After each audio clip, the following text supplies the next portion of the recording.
नमस्कार, मेरा नाम हैदर अब्बास नकवी है और मैं आज आपके सामने फिर एक ख़बर लेकर आया हूँ। ख़बर थोड़ी दुखद है क्योंकि ख़बर रतन नवल टाटा से जुड़ी हुई है। जी हाँ, 86 साल के रतन टाटा हम लोगों को छोड़कर चले गए। कल उनका मुंबई में निधन हो गया और उनकी डेथ के बाद पूरे देश में शोक की लहर फैल गई। हर इंसान दुखी है। ऐसा दुख है जैसा किसी का अपने घर का कोई सदस्य चला गया है। ये होता है इंसान का रिश्ता दुनिया में।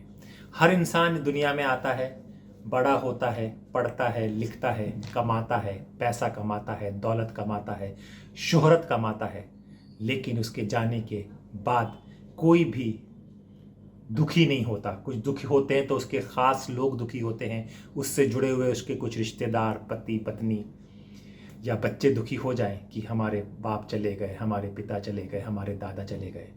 लेकिन जब पूरा देश दुखी होता है तो हमें पता चलता है कि वो इंसान ने क्या करके गया है, उस इंसान की क्या इम्पोर्टेंस थी, ये हमें बताया जाता है और कैसे जीवन जिया जाना चाहिए, ये हमें रतन टाटा के जीवन से सीखना चाहिए।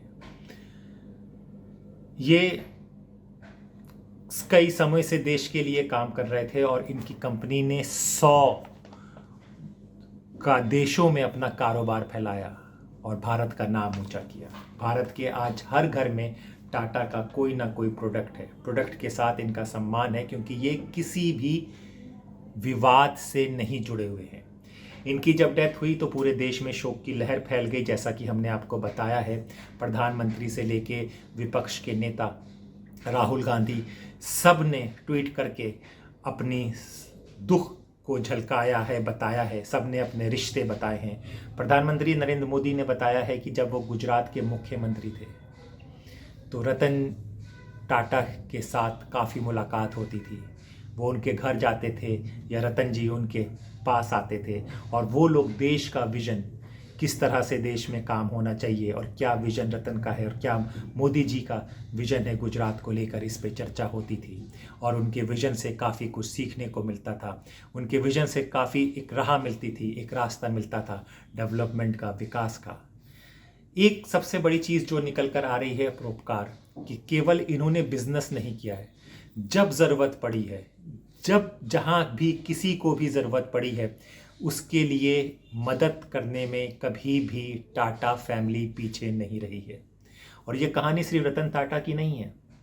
उनके सीनियर जमशेद जी टाटा ने गांधी जी, जी हाँ, मोहनदास करमचंद गांधी जी की मदद की थी। कहते हैं तकरीबन 1,25,000 की ये मदद थी, जिससे गांधी जी ने साउथ अफ्रीका में अपना काम किया और आकर फिर देश की मूवमेंट का काम किया। इसी तरह इनके फादर था। कुछ किस्से बताने ज़रूरी हैं शख्सियत के कि किस तरह से ये लोग काम करते थे, किस तरह से खामोशी से काम करते थे, किस तरह से सादगी भरे जीवन से काम करते थे। इंसान के पास दो पैसा आ जाता है तो अपने आप को अलग तरीके के रूप में बदल जाता है।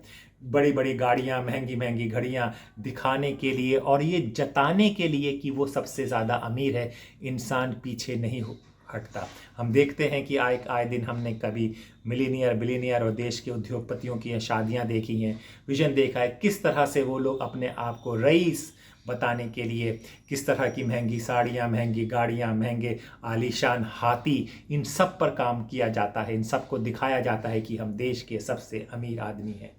लेकिन अमीर दिल से होता है। अमीर वो होता है जिसको दुनिया राजा बनाती है और रतन टाटा को इस भारतवर्ष के लोगों ने राजा बनाया है। किसी भी इंसान के मन में, बहुत बड़ी बात है साहब, किसी भी इंसान के मन में उनके प्रति कोई भी दुर्व्यवहार, कोई भी बुरी बात नहीं है आज के दौर में। जी, हम 2024 में बोल रहे हैं, जहाँ पे इंसान अपने भाई की बुराइयां करने में पीछे नहीं हटता, अपने भाई को दुश्मन बताने में पीछे नहीं हटता, पड़ोसी पड़ोसी को मार रहे हैं, आपस में लोग झगड़ रहे हैं। इस तरह के माहौल में भी कोई एक ऐसा शख्स नहीं है जो इनकी आलोचना, इनकी बुराई करते हैं। मोदी जी की हमने बात बताई। मोदी जी ने कहा कि उनकी पर्सनल क्षति है इससे, टाटा जी के निधन से। कई और नेताओं ने कहा, राहुल गांधी ने कहा कि उनका विजन और उनका परोपकार हमेशा देश याद रखेगा।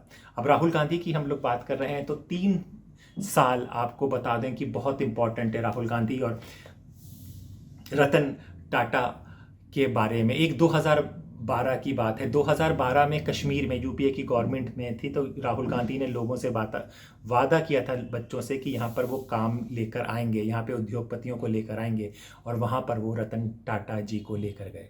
रतन टाटा जी ने वहाँ पर कहा राहुल गांधी के लिए कि ये इन्होंने विंडो नहीं खोली है डेवलपमेंट की, ये इन्होंने दरवाज़ा खोल दिया है। जी हाँ, ये दरवाज़ा खोल दिया है विकास के लिए। ये एक पहली बात थी जो चर्चा में आई थी रतन टाटा और राहुल गांधी की। इसके बाद वक्त बदलता है, 2017 में आता है, तब नैनो का एक काफ़ी बड़ा काम होता है। नैनो के काम में राहुल गांधी ने ये कहा कि टाटा को सरकार ने 33,000 करोड़ रुपए दिए गए हैं नैनो के प्लांट के लिए, लेकिन नैनो कहीं सड़क पर नहीं दिख रही है। ये एक मारा गया था कि इस तरह से इनकी मदद की जा रही है। तो फिर टाटा की तरफ से जवाब आया कि इनकी कोई मदद नहीं की गई है, इन्होंने लोन उठाया है 5 करोड़ 38 लाख का। इस तरह की बात हुई। और तीसरी बात जब आती है तो 2018 की बात है। 2018 में एक वीडियो वायरल होता है जिसमें टाटा की तस्वीर के साथ राहुल गांधी की तस्वीर है, जिसमें कहा गया है कि राहुल गांधी को टाटा चाहते हैं कि इतने विनम्र, इतने सरल आदमी, इतना अच्छी सोच वाला लड़का भविष्य में ज़रूर प्रधानमंत्री देश का बनेगा। जब इस ट्वीट के बारे में कहा गया तो इसकी कहीं से असलियत पता नहीं चली कि ये कहाँ से आया, लेकिन ये 2018 में बहुत ज़्यादा वायरल हुआ था। एक मैं आपको और किस्सा बता दूं। ये किस्सा रतन टाटा के फादर नवल टाटा का है। ये एक बार एरोप्लेन में बैठे हुए थे और इनके पास में एक सुपरस्टार, ये दिलीप कुमार जी ने ये वाकया लिखा है कि वो एक बैठे होते हैं और वो उनके बराबर में एक शख्स आकर बैठता है। तो दिलीप कुमार को लगता है कि मैं सुपरस्टार हूँ, ये मुझे पहचान ही नहीं रहा है। तो वो अपने आप को बड़े उससे कहते हैं कि I am Dilip Kumar film actor. वो हाथ जोड़ता है, हाथ मिलाता है और चुप हो जाता है। उसको लगता है कि मैं इतना बड़ा स्टार दिलीप कुमार को, इसने कोई जवाब ही नहीं दिया मुझे। फिर उनको बड़ा अजीब सा लगता है, जब जाके उतरते हैं पूछते हैं तो कहते हैं कि ये नवल टाटा थे, टाटा इंडस्ट्री के मालिक नवल टाटा। तो ये सादगी भरा जीवन जिया है इन लोगों ने। हमेशा देश के लिए काम किया है, हमेशा समाज के लिए काम किया, इसीलिए इन पर कोई विवाद कभी भी नहीं हुआ, क्योंकि उसी तरह से ये तरक्की करते रहे, देश की तरक्की में इन्वॉल्व होते रहे। इसी तरह से एक और वाकया सामने आया है जिसमें कहा गया है कि अहमद पटेल एक टाइम पे बहुत पावरफुल आदमी हुआ करते थे यूपीए गवर्नमेंट की। तो वो अपने एक सेक्रेटरी से कहते हैं कि मेरी टाटा जी से मुलाकात रखवाइए। वो सेक्रेटरी उनकी टाटा जी से कोलाबा के उनके घर में मुलाकात रखते हैं। जब कोलाबा में अहमद पटेल बैठे होते हैं और टाटा जी आते हैं तो दोनों जिस तरह से मिलते हैं कि जैसे वो एक दूसरे को जानते ही नहीं हो। तब उनका सेक्रेटरी उनसे बताता है कि ये जमशेद टाटा है और टाटा को बताता है कि अहमद पटेल। तो फिर बड़े गर्मजोशी के साथ मिला जाता है। इससे एक बात ये साबित होती थी कि टाटा ऐसे उद्योगपति, ऐसे घराने, ऐसे बिजनेस नहीं करते थे कि जो जाकर सत्ता में जाकर हाजिरी दे, जी हजूरी और सलाम करे। तो ये बात बहुत स्पष्ट होती थी कि वो कभी भी सत्ता के पास नहीं गए हैं कि भाई मेरा ये फेवर कर दो, मेरा वो फेवर कर दो। जैसा कि आजकल आपको दिखता है कि बड़े बड़े उद्योगपतियों की गाड़ियाँ किसी बड़े मंत्री के निवास के बाहर खड़ी रहती हैं, बड़े बड़े उद्योगपतियों के गिफ्टें पहुंच जाते हैं, बातें पहुंच जाती हैं। तो ऐसा ये रतन जी का नहीं था।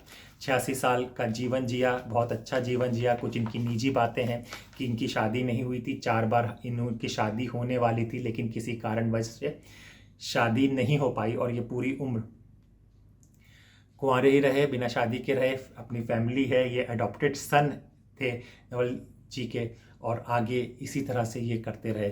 इन्होंने कार में काफ़ी आगे किया। अब आजकल इनके शेयर्स पूरी तरह के 100 देशों में, जैसा हमने बताया कि इन्होंने कारोबार फैलाया है।